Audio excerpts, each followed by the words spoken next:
Irmãos, eu convido os irmãos a manterem suas Bíblias abertas aí no Evangelho de Marcos. Essa já é a nossa terceira pregação, baseada aqui nesses dois versículos. E nós estamos focando nessas duas verdades que são apresentadas aqui: o arrependimento e a fé. Tá? Jesus ele pregava que devemos nos arrepender dos nossos pecados e que nós devemos crer no nosso Senhor Jesus Cristo. Devemos crer no seu santo evangelho. A palavra de Deus demonstra claramente a importância dessas duas verdades em nossas vidas. Nós já vimos nos 2 domingos passados algumas verdades relacionadas ao arrependimento. Nós vimos que o arrependimento verdadeiro, ele gera transformação na vida do homem. Ele é um arrependimento que ele trabalha no emocional, que ele trabalha no mental, que ele trabalha em tudo no ser humano. É um arrependimento que transforma de tal forma que um homem morto passa a ser um homem vivo.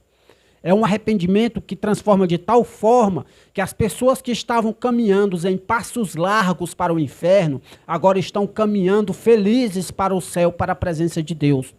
O arrependimento verdadeiro, ele gera uma verdadeira transformação na vida da pessoa. Nós vimos no domingo passado algumas verdades a respeito do que não é arrependimento. Nós vimos que apenas a tristeza, só por si só, ela não é arrependimento. Nós vimos que atos de penitência, ele por si só, ele não é arrependimento. Mas nós vimos nos 2 domingos passados, no primeiro e no segundo, que o arrependimento, ele é um ato que Deus nos dá. E esse ato que Deus nos dá, né, como diz lá o livro de Atos, que deu Deus o arrependimento. Tá? Então é um ato que Deus nos dá. E acontece um milagre na nossa vida e a nossa vida é transformada. Se arrepender é reconhecer que somos pecadores, é reconhecer que somos falhos, é reconhecer que somos dignos de condenação. E reconhecendo isso, nós tomamos uma nova direção. Nós viramos as costas para o caminho mau que estávamos seguindo e passamos agora a seguir um caminho justo e verdadeiro, que é um caminho em direção a Deus. E aí entra o segundo ponto principal do versículo 15 aqui, que é crer no evangelho, que é a fé. E hoje, irmãos, eu gostaria de tratar com os irmãos a respeito da fé. O que é a fé? Qual é a importância da fé na vida de um cristão? Qual é a importância da fé na vida de um ser humano? A Bíblia diz, lá em Marcos, capítulo 2, versículo 5, o seguinte: e Jesus, vendo a fé deles, disse ao paralítico: filho, perdoados estão os teus pecados. Né? Aqui aquele milagre que Cristo faz, restaurando a saúde daquele paralítico. Né? E essa frase que Jesus fala, ela é muito importante. Vendo a fé deles. Jesus, ele olha para dentro de nós e ele sabe se temos fé ou não. Tá? É importante que lá em Atos, capítulo 16, nós vemos aquela passagem em que o apóstolo Paulo, ele está preso junto com um companheiro seu na fé e acontece um terremoto e aquele terremoto solta os presos que estão ali. E aí aparece o carcereiro e o carcereiro ele fica angustiado com aquela situação porque os presos foram soltos e se os presos fugiram, o carcereiro era o responsável pelaquela fuga, porque ele era o responsável de manter os presos presos. Ele era responsável de manter eles em cárceres. Então, ele tenta atentar contra a sua própria vida. E é interessante que o apóstolo Paulo aparece num momento e disse a ele que ele não fizesse aquilo. Né? E Paulo havia passado a noite em louvor junto com o seu companheiro que estava preso. E aí o carcereiro ele faz uma pergunta muito importante para o apóstolo Paulo. Ele diz assim, ó: e tirando-os para fora, isso é Atos, capítulo 16, versículo 13. E tirando-os para fora, disse: senhores, o que é necessário que eu faça para ser salvo? Essa pergunta ela é fundamental na vida de um ser humano. Ela está em Atos, capítulo 16, versículo 30.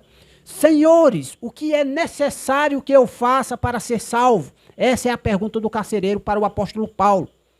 E a palavra de Deus diz que no versículo 31, que Paulo respondeu assim: e eles disseram, crê no Senhor Jesus Cristo e será salvo, tu e a tua casa. Então, qual é o ponto necessário? O que é necessário para que um ser humano ele possa ser salvo de acordo com as Escrituras?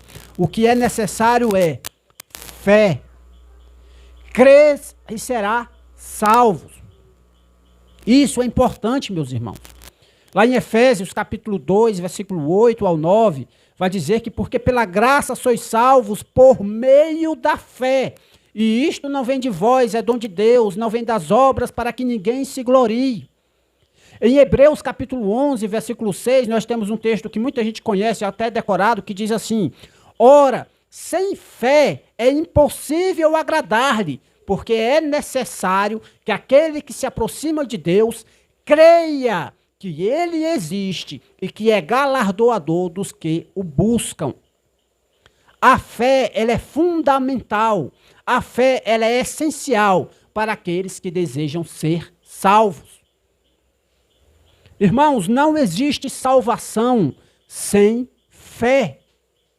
Não existe salvação sem fé. É necessário que a pessoa ouça do Evangelho e ela se arrependa dos seus pecados e ela creia em Jesus Cristo como seu único e suficiente Salvador. Não é o batismo que salva. Não é a ceia que salva. Quem salva é Deus. E Deus salva o ser humano por meio da fé. É pela graça, por meio da fé. Isso é importante. A fé ela é fundamental para as nossas vidas. Contudo, muita gente não sabe o que é a fé. A palavra de Deus em Hebreus capítulo 11, versículo 11, vai dizer que a fé é o firme fundamento das coisas que se esperam e a prova das coisas que se não veem. Eu vou repetir. A fé é o firme fundamento das coisas que se esperam e a prova das coisas que se não veem. A fé é um ato de confiança, é um ato de crença, é um ato que faz com que você confie plenamente em algo ou em alguém. E por que é que eu estou falando isso? Em algo ou em alguém? A fé bíblica, prestem bem atenção no que eu estou dizendo, a fé bíblica, a fé salvífica, é a fé em Deus, é a fé em Jesus Cristo. Infelizmente, meus amados irmãos, hoje há uma corrupção a respeito do que é a fé. Eu vou pedir paciência aos irmãos e vou contar um pouco da história do que aconteceu nas últimas décadas, para que os irmãos possam entender um pouco o que é a fé.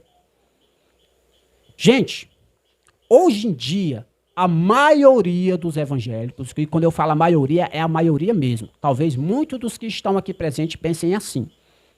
A maioria dos evangélicos, a maioria das pessoas religiosas, elas pensam que fé é a mesma coisa que pensamento positivo.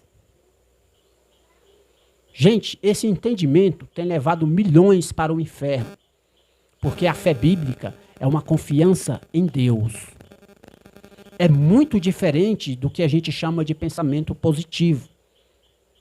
Para quem não sabe o que é pensamento positivo, o pensamento positivo, ele surgiu dentro daquilo que nós chamamos de religiões pagãs.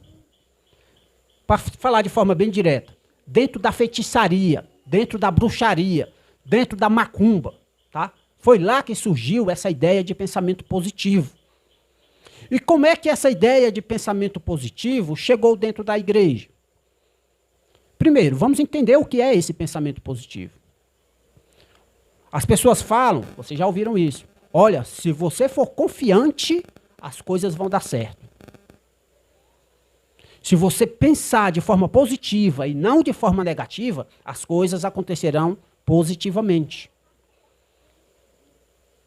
Vocês nunca ouviram alguém falar para vocês, quando você diz assim, alguém chega para você e diz assim, irmão, tá tudo bem? Aí você, irmão, as coisas vão difícil. Aí, não diga isso, Porque você não pode falar palavras negativas, porque senão você vai atrair coisas negativas para a sua vida. Eu não sei onde foi que eles acharam isso na Bíblia. Eles acharam isso, irmão, das religiões pagãs, das feitiçarias. Porque é isso que eles ensinam. Palavras mágicas, lembra? Né? A gente aprende isso nos contos de fada quando é criança, né? Diga uma palavra mágica e algo magicamente acontecerá. Aí hoje em dia, eles chegam para você e dizem que as suas palavras têm poder. Quem já ouviu falar nisso? A sua palavra tem poder. Então, se você fala, algo acontece com daquele momento que você fala, algo acontece. Gente, a Bíblia diz que a palavra de Deus tem poder. É a palavra de Deus. Lá na criação do mundo, quando não existia nada, Deus disse assim, ó, haja luz. E o que foi que aconteceu? Houve luz. Não foi isso? Agora vamos fazer um teste com nós. Quando a Coelce ou a Enel vier, a Coelce é o novo, quando a Enel vier cortar a sua energia, aí chega para o poste e diga assim, haja luz. Ou chega para a sua lâmpada dentro de casa e diga assim, haja luz. Aparece a luz? Não pague a conta não, para você ver, senão a luz não vem. Então, irmãos, mas isso a gente fala de forma cômica, mas isso está enraizado na nossa cultura. Isso está enraizado na nossa cultura. Certa vez eu no trabalho, conversando com alguns colegas, e eu estava preocupado com alguma coisa, eu não lembro bem o que era. Aí o colega se virou para mim e disse assim, tu não tem fé não? Tu não é crente? Tu não tem fé não? Ou seja, na cabeça dele, fé é pensamento positivo. Porque se a fé é em Deus, eu confio naquilo que Deus diz. É naquilo que Deus diz. Então, se Deus disse que vai acontecer, então vai acontecer porque Deus disse. Entende? Aí o cara diz que tem fé, né? Aí ele vai participar da prova do Enem. Aí não estuda. Por quê? Porque eu tenho fé. Eu tenho confiança que vai dar certo. Aí quando chega no dia da prova, tira uma nota baixa. Faltou fé? Faltou o entendimento do que é fé. Se a fé dele fosse em Deus, ele ia lembrar que Deus não disse para ele que ele ia se sair bem na prova do Enem, não. Deus não prometeu isso para ele. Então ele trabalhe, estude. Quer que as coisas aconteçam? Vá atrás, corra, vá atrás. Tá? Confiando em Deus, que Deus está no controle de todas as coisas. Deus está no controle de todas as coisas. Cada passo que você dá, você só consegue dar porque Deus permite. Certo? Isso é fé em Deus. Mas não coloque palavras na boca de Deus. Não coloque promessas na boca de Deus que Deus não fez. Olha, eu vou ser rico. Por quê? Porque eu tenho fé em Deus que eu vou ser rico. Tu tem fé em Deus que você vai ser rico? E Deus te prometeu que tu ia ser rico? Não, prometeu. Então tu tem fé em Deus de quê? Se Deus não te prometeu tu ser rico. Irmãos, não é fé, isso é pensamento positivo. Isso é magia, isso é feitiçaria, isso é coisa do mal. Mas sabe o que foi que aconteceu? Eu vou contar a história para vocês. Nas últimas décadas, lá anos 40, anos 50, tá? Aí vem anos 60, anos 70, esse pensamento positivo, ele começou a entrar no meio da ciência. Por quê? Porque no meio da ciência não tem só cristão, vocês sabem disso, né? Tem médico que é ateu, tem médico que é do candomblé, tem médico que pratica feitiçaria e tem médico que é cristão. Né? O que vai fazer dele um cientista não é o fato dele ser um cristão, é o fato dele estudar as coisas. E aí alguns médicos começaram a estudar a ciência da mente. E o que é a ciência da mente? Quem lembra? É a psicologia, tá? É a ciência da mente. Certo? Começaram a estudar isso. Alguns desses médicos, não todos, começaram a entender, olha, a palavra ela tem poder. Então, se a pessoa pensar de forma positiva, as coisas acontecem. Aí começaram a fazer experiências. Uma das experiências que eles faziam era o seguinte. Você está com uma dorzinha de cabeça. Eu estou com uma dorzinha de cabeça e tal. Aí o médico chegava para você e dizia assim, ó, toma esse remédio que vai funcionar. Só que era um remédio de mentira, era um remédio feito de farinha. Farinha, normal. Só que tinha um formato de remédio. Aí o cabo tomava, tufo. Aí quando passava um pedaço, e aí, melhorou? O cara, melhorei, ó. Até que eu melhorei. Aí o cara, ó, tá vendo? Funciona. Aí vai marcando, funciona. Gente, isso aí é o que chama de placebo, tá? É a ideia do placebo. Você induz a pessoa a acreditar que algo aconteceu. E aí, na década de 60, surgiu um grupo evangélico, uma segunda onda pentecostal, que dizia que os dons espirituais são para hoje. E um desses dons espirituais que é para hoje, que eles diziam, é o dom de cura. Olha, se os dons são para hoje, então tem dom de cura. Aí eles iam para o hospital, viam um paralítico, orava, o paralítico se levantava. Né? Deus pode curar, tá? Deus pode curar. Alguns até curaram, alguns até Deus usou para curar, isso é fato. Mas o dom de cura, como é na Bíblia, que as pessoas levavam multidões a Jesus e Jesus a curava a todas. Tá? As pessoas levavam multidões aos apóstolos e os apóstolos os curavam. Pessoas que eram cegas de nascença, que todo mundo sabia que era cego. Aí o apóstolo ia lá curava, Jesus ia lá curava. Era um milagre que estava em evidência a todos. Aí vem um pastor e diz, não, eu tenho um dom de cura. Aí quantas pessoas tu já curou? Várias. Tu tem alguma prova? Não. As provas bíblicas tinham cura. Tinham evidências. As pessoas sabiam que o milagre tinha acontecido. E essas pessoas começaram a pensar o seguinte, tem alguma coisa errada. Tem alguma coisa errada. Ou a nossa teologia está errada, a gente está entendendo a Bíblia errado, ou é outra coisa. Né? Aí, como vocês sabem que é normal do ser humano, o ser humano nunca reconhece que está errado. Né? Então, ao invés deles reconhecerem que estava errado, e voltar a ser a igreja como era antes, continuaram nessa prática. Aí eles começaram a dizer assim, olha, a cura não aconteceu na sua vida porque você não teve fé. Só que para eles poderem dizer isso, eles precisam mudar o sentido de fé. Aí eles começaram a ensinar que fé é pensamento positivo. E eles aprenderam isso aonde? No estudando psicologia. Não foi na feitiçaria que eles aprenderam, não. Porque eles sabem que a feitiçaria é errada. Mas foi estudando psicologia. Eu não sei quantos de vocês já conheceram alguns pastores mesmo, pessoas que estudaram e tal, né? Pode ver, até na televisão, esses pastores que vocês conhecem em televisão. Quantos deles são formados em psicologia? Um bocado, né? Um bocado. Agora, quando tu olha para a história da igreja, sabem que é que os pastores antigos se formavam, estudavam? Eles se formavam em teologia, eles se formavam em grego, eles aprendiam a língua original do Novo Testamento, eles se formavam em hebraico, aprendiam a língua original do Antigo Testamento. Para quê? Para interpretar a Bíblia de forma correta. Mas hoje os pastores não querem interpretar a Bíblia de forma correta. Eles querem ensinar aquilo que eles acham que é certo. Eles não querem mais ensinar a palavra de Deus. Eles querem sustentar que aquilo que eles fazem, aquele teatro que eles fazem, ali é verdade. E não é. A fé bíblica é uma fé que transforma vidas. Não é uma fé em que as pessoas estão atrás de prosperidade, estão atrás de viver bem. A fé bíblica faz com que um homem, mesmo em aflição, mesmo em sofrimento, ele permaneça de pé, porque quem o sustenta é Deus. Essa é a fé bíblica. Irmãos, é muito importante isso. Porque quando a Bíblia diz que é pela fé que somos salvos, tenha isso em mente, é a fé em Deus. É a fé em Deus.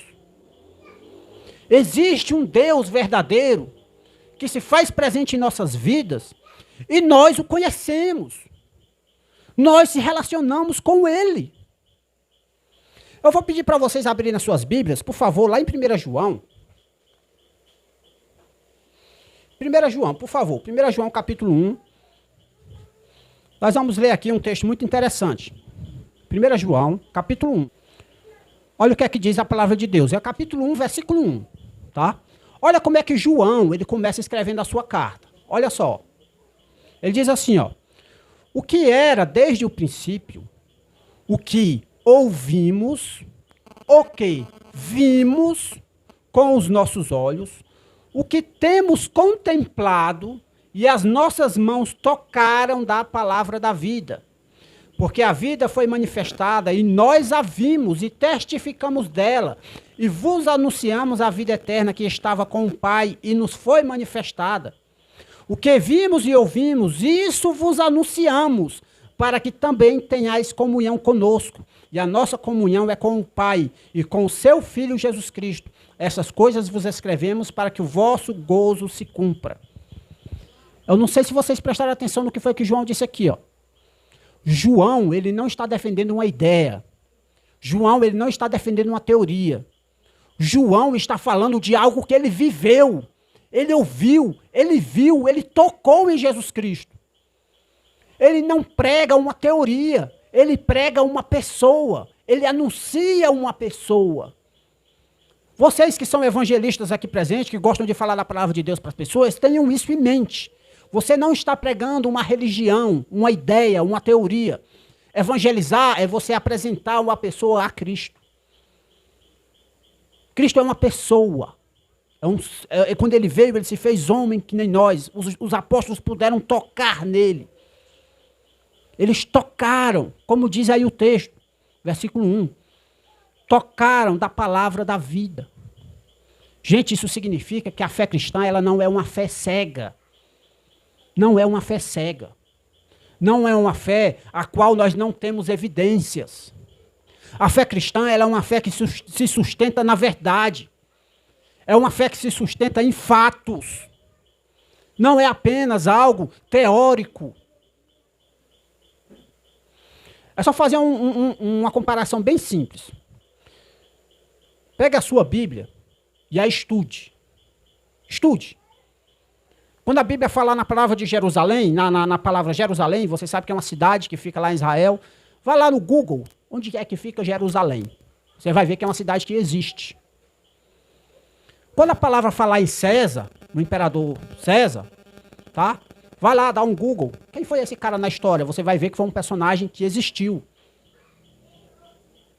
Quando a Bíblia falar em Davi, em Abraão, vocês vão ver que ainda hoje lá em Israel, existem os locais onde esses homens viveram. Não é um mito, não é um conto de fadas, é um fato histórico. A fé cristã se baseia em evidências, em fato, não é uma fé cega. Agora pega o livro dos Mormons. O livro dos Mormons, para quem não sabe, foi um livro criado há uns 200 anos atrás, mais ou menos, por um homem chamado Joseph Smith. E o livro dos Mormons alega ser um Novo Testamento, uma continuação na revelação de Deus, tá? Pega o livro dos Mormons e procura lá no livro dos Mormons o nome das cidades que ele cita. Aí depois vai procurar essa cidade em algum mapa, ver se ela existe. Existe não, irmão. Não há uma evidência arqueológica que comprove alguma coisa do livro dos Mormons. Uma. Nem evidência arqueológica, nem evidência histórica, nem testemunho de ninguém. Não há. Na Bíblia, a cada dia que a negada dá uma enxadada no chão lá em Israel, ele acha um achado arqueológico que prova alguma coisa da Bíblia. A nossa fé não se sustenta em contos de fadas. É um fato real. Quando os apóstolos foram mortos, né, alguns foram pregados no chão, outros foram arrastados por cavalos, outros foram crucificados de cabeça para baixo, outros foram crucificados em forma de X. Gente, só morte cruel. Essas pessoas não morrem por conto de fadas. Elas morrem por uma verdade. A fé cristã é um fato, é uma evidência. Quantas vezes o apóstolo Paulo foi apedrejado? Tem uma situação nas Escrituras que ele é dado como morto. Agiram com tanta violência contra aquele homem que ele foi dado como morto. Ah, esse já morreu, pode deixar aí. Mas o homem ainda estava vivo. Quantas vezes ele foi atacado, foi perseguido, teve que fugir de um canto para o outro. E ele fez essas coisas, irmão, não foi baseado em um mito, não foi baseado em uma teoria, não foi baseado em uma como é que eu posso dizer, uma ideia, uma ideologia, não foi baseado nisso, foi baseado em uma verdade. Ele, quando ele estava a caminho de Damasco, ele foi derrubado pelo cavalo, não foi pelo vento. Ele ficou cego, não foi porque os olhos dele tinham alguma doença. Ele ficou cego porque ele viu o Senhor da glória. O Senhor da glória falou com ele. E ele não sabia quem era. E ele disse, quem é esse Senhor? E o Senhor disse, eu sou Jesus, a quem tu está perseguindo. Daquele dia em diante, aquele homem não foi mais o mesmo. Aquele homem mudou de vida, passou de ser perseguidor da igreja para ser um pregador do evangelho. É um homem que, de acordo com a tradição histórica, ele deu a sua própria vida pelo evangelho. Ele foi decapitado em Roma. Ele não teve uma morte mais cruel dentro da boca de leões, como ele mesmo fala lá na segunda carta de Tiago. O Senhor me livrou da boca dos leões. Por que ele não morreu na boca dos leões? Porque ele tinha uma cidadania romana e, pela lei, o cidadão romano que era condenado à morte tinha que ser decapitado. Mas aí ele foi decapitado. Isso, gente, não é por uma ideia, por uma vontade. Nós não estamos aqui reunidos porque nós achamos bonitinho estar aqui reunidos. Nós estamos aqui reunidos para adorar um Deus verdadeiro, um Deus que se faz presente na nossa vida. Nós estamos aqui reunidos para cumprir um mandamento do Senhor, que Ele manda a gente se congregar, e nós estamos aqui congregados juntos. Não é porque a gente acha legal. Eu já cansei de falar para algumas pessoas que vêm conversar comigo, e as pessoas, irmão, tu botou uma igreja, tu fundou uma igreja. Não, eu não fundei nenhuma igreja, eu não estou botando nenhuma igreja nova. A igreja não é um comércio que a gente abre na esquina, não. A igreja foi fundada pelo nosso Senhor Jesus Cristo. A igreja já existe há 2000 anos. Nós estamos reunidos aqui como igreja. Nós não estamos fundando igreja, não. Irmãos, abram os olhos. Se agarrem a Jesus Cristo. Ele é um Senhor real, um Senhor verdadeiro. Não é um conto de fadas. Então, quando o Senhor Jesus Cristo ele diz, arrependa-se e creia no Evangelho, o que você tem que fazer é isso. Olhe para a sua vida e veja. Eu sou um pecador. Eu preciso mudar de vida. Eu preciso agir que nem Zaqueu. O Zaqueu, ele cobrava impostos além do que era devido. E aí, quando ele se arrepende, ele, não, eu vou pagar as pessoas que eu estou devendo. Eu vou pagar em dobro. Gente, é muito bonito você botar um paletó, uma gravata bonita, uma roupa social, eu acho bonito. Tá? Eu acho elegante. Se eu fosse uma pessoa que tivesse condições de andar com a roupa daquela ali, eu só andava com a roupa daquela ali. É elegante. Botar uma Bíblia debaixo do braço, muito elegante, bonito. Mas, irmãos, dizer que é crente da boca para fora, qualquer um fala. Qualquer um fala. A fé verdadeira, ela é uma fé que muda vidas, transforma vidas. Nossas vidas precisam ser transformadas, meus irmãos. Irmãos, eu que estou aqui, eu não sou melhor do que nenhum de vocês que está aí, tá? Eu conversando com minha esposa várias vezes, ela levanta para mim as minhas falhas. Júnior, tu precisa melhorar isso, tu precisa melhorar aquilo. Ela sabe dos meus erros, ela convive comigo. É a minha esposa, é a minha auxiliadora, foi quem Deus colocou do meu lado. Como é a atitude de vocês com a esposa de vocês em casa? Será que quando perguntarem para suas esposas, seu marido é crente? Será que ela vai responder, meu marido é um homem de Deus? Será que é isso que ela vai responder? Não adianta só você dizer que é crente, não, irmão. Você tem que viver uma vida de fé. Porque a fé sem obras, ela é morta, como diz Tiago lá em sua carta. A fé sem obras, ela é morta. Entendam isso. Não é que a salvação é pelas obras, não é isso. Eu vou explicar algo bem legalzinho para vocês entenderem. Ó. A salvação é pela graça, é por meio da fé, e isso não vem por obras, para que ninguém se glorie. Ah, irmão, mas as obras não são importantes? São importantes, porque a verdadeira fé, ela é demonstrada pelas obras. Não é que você é salvo pelas obras, você demonstra a sua fé pelas obras. São obras imperfeitas? São. São obras falhas? São. Enquanto estivermos nesse mundo, a nossa vida, ela é imperfeita, ela é falha, ela é cheia de manchas. Enquanto estivermos nesse mundo, é assim. Mas nós lutamos contra esse pecado, nós lutamos contra essas coisas que desagradam a Deus, sabendo que Ele prometeu um dia vir nos buscar e transformar esse corpo corruptível em um corpo incorruptível. Transformar esse corpo pecaminoso em algo glorioso, que vai estar na presença do Senhor nos céus. E aí sim, essa mancha que nos magoa a cada dia, esse pecado que nos fere a cada dia, nós estaremos livres dele. Nós estaremos livres destes pecados, livres da consequência do pecado, que é a morte. Olha o que é que diz o apóstolo Paulo em 1 Coríntios, capítulo 15. Abram suas Bíblias, por favor, 1 Coríntios, capítulo 15. Nós vamos ver a partir do versículo 51. Capítulo 15, a partir do versículo 51. Olha o que é que diz a palavra de Deus. Eis aqui vos digo um mistério. Na verdade, nem todos dormiremos. Aqui ele se referindo à morte, tá? Ou dormiremos. Mas todos seremos transformados.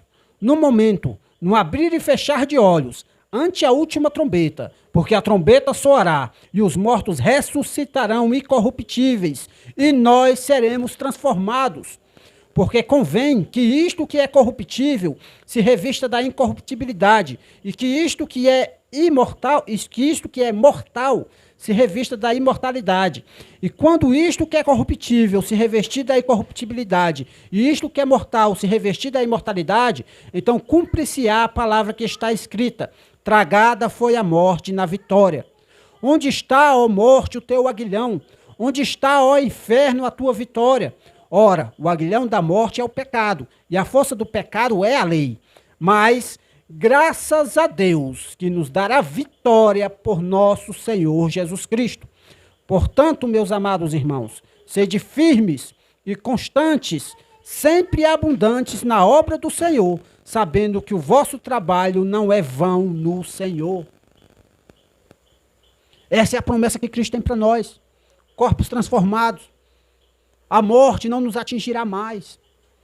A morte que tem causado tanta dor nas nossas vidas, nos entes queridos que vão embora e deixam uma saudade no nosso coração, essa morte não nos atingirá mais. Essa é a promessa do Senhor para nossas vidas.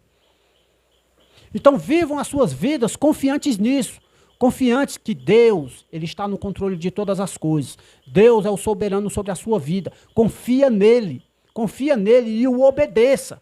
Confia nele e o obedeça. E a ordem que Cristo te dá essa noite, que é a mesma ordem que Cristo deu lá no início do seu ministério, lá em Marcos capítulo 1, versículo 15. A ordem que ele dá é: arrependa-se dos seus pecados e creia no Evangelho. Arrependa-se dos seus pecados e creia no Evangelho. Ele não está mandando você ter fé na fé, ele não está mandando você ter pensamento positivo, ele não está mandando você falar da boca para fora que tem fé. Ele está dizendo: creia no Evangelho. E o que é o Evangelho? É a mensagem de que Cristo Jesus veio a este mundo para morrer pelo seu e pelo meu pecado. E esta morte de Cristo é a morte sacrificial que nos dá a salvação. E ele nos demonstra essa vitória por meio da sua ressurreição. Isto é o Evangelho. Irmãos, eu sei que estamos iniciando algo em nossas reuniões, mas eu peço a vocês, quando forem pregar o Evangelho para as pessoas, falem de Cristo para as pessoas. Cristo. Falem de Cristo. Não falem: eu quero que você vá lá para a minha igreja. Não. Eu quero que você vá a Cristo. Fale de Cristo para as pessoas. De Cristo. Deus vai levantar pessoas para estar aqui com a gente? Vai. Certo? Mas nós não precisamos e não devemos usar de meios humanos, de manipulações humanas, para encher essa casa aqui de gente ou alugar um prédio e encher de gente. Igreja não é um prédio cheio de gente. Igreja é reunião de pessoas que foram remidas pelo sangue de Cristo. Isso é igreja. Nós aprendemos com os evangelistas do passado, das últimas décadas, que pregar o Evangelho é você convidar a pessoa para ir para a igreja. É ou não é? O pessoal pensa que é isso. Pregar o Evangelho é: eu vou chamar fulano para ir para a minha igreja. Eu vou chamar fulano para ir para a minha igreja. Pregar o Evangelho é ir e anunciar o Evangelho à pessoa. A ordem que Jesus Cristo deu foi: ide e pregai o Evangelho. Ele não disse: convidai-vos que eu pregarei para eles. Não, ele disse: ide e pregai o Evangelho. É assim que Jesus fazia. Abra comigo Marcos. E estou terminando, meus irmãos. Marcos.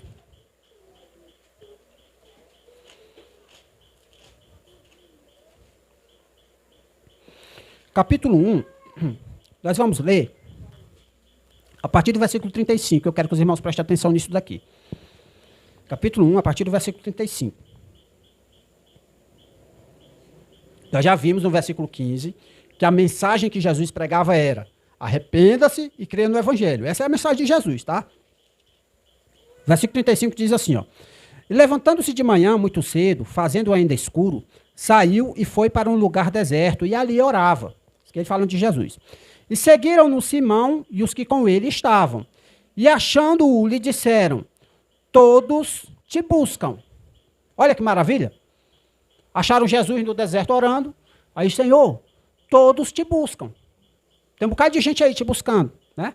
Por que eles estavam buscando a Jesus? Nós sabemos, para ver os milagres. Jesus estava fazendo milagres. E o interessante é a resposta de Jesus. Ele diz assim no versículo 38. E ele lhes disse: vamos às aldeias vizinhas, para que eu ali também pregue, porque para isso vim. Jesus poderia chegar em Jerusalém, pegar os discípulos, vai chamar a negada lá, que eu estou aqui para pregar. Pode chamar eles. Encher o templo de gente e ele pregar para o pessoal. Podia fazer isso? Podia, e fez algumas vezes, tá? Só que Jesus, ele nos deu o exemplo. Ele não ficou só em Jerusalém esperando as pessoas. Aqui Jesus está na região da Galileia e ele está indo de aldeia em aldeia pregando o Evangelho. Gente, fazer missões não é juntar dinheiro e construir um prédio no interior e pensar que agora tem uma igreja lá porque tem um prédio. Isso não é fazer missões, não. Fazer missões é isso aqui, ó. Vai de aldeia em aldeia pregando o Evangelho. Foi esse o modelo que Jesus Cristo nos deu. E quando Jesus, antes dele subir ao céu, ele reuniu os seus discípulos e ele disse: ide pregai o Evangelho a toda criatura. Olha a palavra, ide. Eu já vi várias vezes pastores dizendo: ó, você pode ir ajudando financeiramente. Como assim? A ordem não é para ir? A ordem é para ir. Ah, mas a Bíblia ela fala em outras passagens sobre ajudar financeiramente, fala. Em outras passagens fala. Tá? A Bíblia não é formada só por um versículo, não. Mas naquele versículo ali, ele está mandando ir. Então não tem esse negócio de eu dar desculpa. Ah, eu posso ir orando pelo irmão. A Bíblia manda orar pelo irmão, manda. Manda orar pelo pessoal que está pregando o Evangelho, manda. O apóstolo Paulo, ele diz: orem por mim para que eu anuncie a palavra do Evangelho. Ele fala isso algumas vezes nas suas cartas. Tá? Isso é normal, isso é padrão. Mas a ordem que Cristo deu foi ir. Então, se você está querendo realmente fazer a obra de Deus, pregue a palavra de Deus. Ah, irmão, mas aí é difícil. Se fosse fácil, todo mundo fazia. Né? Pregue a palavra de Deus. Fale de Jesus para as pessoas. Entendeu? A nossa função como igreja, irmãos, é anunciar o Evangelho às pessoas. A nossa função como igreja reunida é adorar a Deus. Tá? Então, há mensagens evangelísticas como essa que eu estou pregando aqui, nas reuniões da igreja há. Porque há no meio da igreja, às vezes, para uma pessoa que não é convertida. Certo? Normal. Mas a função da reunião da igreja é adorar a Deus. Ela prega o Evangelho fora. É só olhar para o Novo Testamento. Quantos descrentes participavam da reunião das igrejas no Novo Testamento? Primeiro que se participasse, estava todo mundo perdido, né? Porque acharam onde é que eles estavam reunidos, né? Eles se reuniam, irmãos, de forma escondida. Era proibido. Então a reunião da igreja era só para igreja. Só que a gente tem a concepção hoje que a igreja ela tem que estar com as portas escancaradas. Qualquer um que entra, pode entrar, qualquer um e tal. Gente, igreja não é prédio. Igreja é uma reunião de crentes. Certo? Igreja é reunião de crentes. Se você quer que uma pessoa seja salva, pregue o Evangelho para ela. Quando ela se converter, aí ela é membro da igreja. Ah, irmão, mas esse pensamento aí a igreja não vai crescer nunca. Não é obrigação minha fazer a igreja crescer, é obrigação do Espírito Santo. Ele só mandou eu pregar. Eu prego. Quem ele quiser converter, ele converte, não é comigo. A minha obediência é a ordem de Cristo. Ide, pregai. Então eu vou e prego. Né? Então, irmãos, eu peço que os irmãos, por favor, pensem naquilo que vocês têm lido na Bíblia. Eu sei que tem irmãos aqui que já leram a Bíblia mais do que eu, certo? Mas, irmãos, por favor, não leiam a Bíblia com os olhos fechados. Com os olhos da sua alma fechados. A Bíblia tem mensagem para você, meu irmão. Não leia a Bíblia como se fosse um livro de poesia, não. É a palavra de Deus. Então, se você aqui frequenta conosco, alimente-se desse livro diariamente. É ele que vai te fortalecer. Ore, porque é Deus quem vai lhe fortalecer. E obedeça ao Senhor. Esteja aqui conosco, reunido com frequência, com regularidade, com reverência. Que a adoração a Deus é feita com reverência, não é de qualquer jeito, não. E eu falo reverência, o pessoal pensa que reverência é fazer do jeito que o pessoal faz por aí. Não, reverência é você estar reverente. Eu frequentei uma igreja durante um tempo e eu achava muito legal isso. Eu não faço isso aqui, né? Não sei se os irmãos já perceberam. Mas sempre no início do culto, o dirigente dizia, os irmãos, por favor, desliguem seus celulares. Aí muita gente achava chato, tem que desligar o celular. Então, meu irmão, se tu vai para a reunião diante de um juiz e o juiz mandar tu desligar o celular, tu faz o quê? Tu tá ali na audiência, um juiz e tal. Aí tu recebe uma ligação e tu, puf. Isso é reverência? Se nós estamos reunidos para adorar a Deus, aí o cara nem é médico, nem é da polícia, aí qualquer coisinha que acontece atrapalha o culto. Isso é falta de reverência, meu irmão. Eu tô falando assim, irmão, os irmãos me desculpem se eu estiver sendo duro. Mas é porque às vezes a gente fala assim, falta de reverência. Aí o cara fica, realmente tem que ter reverência. E não sabe o que é reverência. Tem que dar o exemplo para ensinar o que é reverência. Entende? As irmãs vão louvar ao Senhor e tal. Não venha com roupa curta, porque isso é falta de reverência. Você vai por fora com a roupa curta. Você está entendendo? Aí o irmão vem de camiseta. Aí, irmão, é pecado de camiseta para a igreja? Não estou dizendo isso. O que é pecado é o que a Bíblia diz que é pecado. Eu estou dizendo para os irmãos serem reverentes. Você acha que é reverente? Vir de camiseta? Entende? Então, assim, há situações diferentes, que a igreja está reunida e que você precisa, às vezes, até estar sem blusa e fazer uma oração. É possível? É. Vamos supor que você está preso, que nem na época dos escravos. Eles oravam como? Eles iam vestir uma blusa para orar? Não, eles oravam ali mesmo. Entendeu? Há situações diferentes, mas nós possamos ser reverentes, tá bom? Então, assim, não precisa eu dizer para as pessoas, gente, vamos desligar os celulares. Não, não precisa eu dizer isso não, tá? Cada um sabe das suas responsabilidades. Irmão, não vou desligar não porque eu estou esperando a ligação. Coloca ali no silencioso. Vai atender? Vai lá fora, entende? Gente, isso aí não é nem reverência, isso aí é educação, tá? É educação. Então que possamos, irmãos, entender isso, entender o que é fé em Deus, entender o que é arrependimento, entender o que é cada coisinha dessa. Eu não estou falando de normas humanas, eu estou falando do que a palavra de Deus fala. Tá? Então, irmãos, vamos orar. Deus Santo, Todo-Poderoso, Criador do céu e da terra, obrigado ao Senhor Jesus por estarmos aqui reunidos. Obrigado por cada um que está aqui presente. Deus, o Senhor conhece os corações. O Senhor conhece o meu coração. O Senhor sabe o quanto eu sou um pecador, falho. Mas, ó Deus, transforma as nossas vidas. Ajuda-nos, ó Deus, a ter respeito pelo teu culto, pela tua adoração. Ajuda-nos, ó Deus. Ajuda-nos, ó Deus, a tratar as coisas do Senhor com a devida obediência, com a devida reverência, Santo Deus.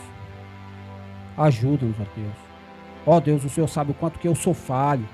Muitas vezes Deus deixa para preparar as coisas do culto do Senhor na última hora. Senhor Deus, perdoa-me por isso. Ajuda cada um, Santo Deus, a enfrentarem as suas dificuldades. Muitos vêm de longe. O Senhor sabe da dificuldade do trânsito. O Senhor sabe. Ó Deus, ajuda, Senhor Deus, essas pessoas. Santo Deus, ajuda as mães a cuidarem das crianças. O Senhor sabe, Senhor Deus, da dificuldade que é arrumar uma criança. E isso leva um tempo. Ó Deus, ajuda essas mães nos dias de culto, ó Deus, a arrumarem seus filhos para vir para o culto, trazê-los à tua presença, Santo Deus. Ó Deus, eu estou te pedindo coisas práticas nas nossas vidas. Eu não estou te pedindo, Santo Deus, apenas ideias, apenas teorias. Ajuda-nos a praticar a tua palavra. Ajuda-nos a viver a tua palavra no nosso dia a dia. Purifica as nossas bocas, purifica a boca daquelas pessoas, Senhor Deus, que têm falado palavrões. Ó Deus, dai amor àquelas pessoas que não têm amor em seus corações para com o próximo. Ajuda-os a amar o próximo. Ajuda os maridos a amarem as suas esposas. Ajudem as esposas a serem submissas aos seus maridos. Ajuda os filhos, ó Deus, que estão aqui presentes a ser obedientes aos seus pais. Ó Deus, eu te peço todas essas coisas, porque eu sei que todas essas coisas o Senhor tem pedido na tua palavra. Ó Deus Santo, eu te peço isso, Senhor. Ajuda-nos a te glorificar com as nossas vidas. Senhor, purifica as nossas vidas da concupiscência, da maledicência, de tudo aquilo que te desagrada, Santo Deus. Purifica, Santo Deus, as nossas vidas. Ajuda-nos, ó Deus, a ser santo. Ajuda-nos a ser fiel a Ti. Ajuda-nos a amar os nossos irmãos das outras igrejas, aos irmãos que às vezes estão passando por alguma dificuldade. Ajuda-nos a cuidar desses irmãos, a amá-los. Ó Deus Santo, tem misericórdia das pessoas que estão nos hospitais, estão passando por dificuldades de saúde, Deus Santo.